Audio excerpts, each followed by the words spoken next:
Kung hindi ka naghahanap ng e-bike, pwede mo nang skip tong video na to.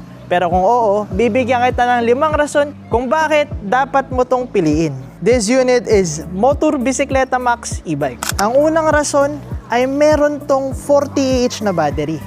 Saan ka makakita ng e-bike na 40Ah yung battery? Alam niyo, sa sobrang baba ng presyo, kala nyo nang i-scam kami. So perfect to sa mga nagpo-food panda, mga nag-grab. Number 2 reason, hindi na ito kailangan ng lisensya at registration.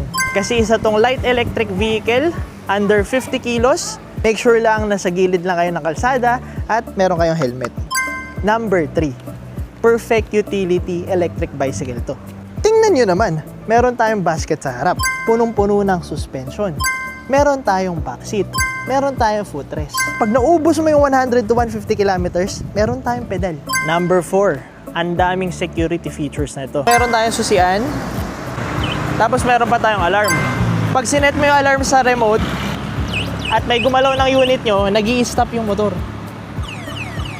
Okay? High-tech, baby.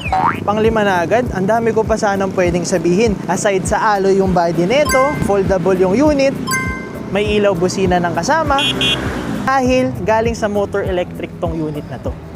Ang motor electric ay 5 taon na sa industriya. Tried and tested by many, pinakamataas na specs, high performing, pinakamababa yung presyo, at may after sales. Again, this unit is Motor Bicicleta Max. Away, baby!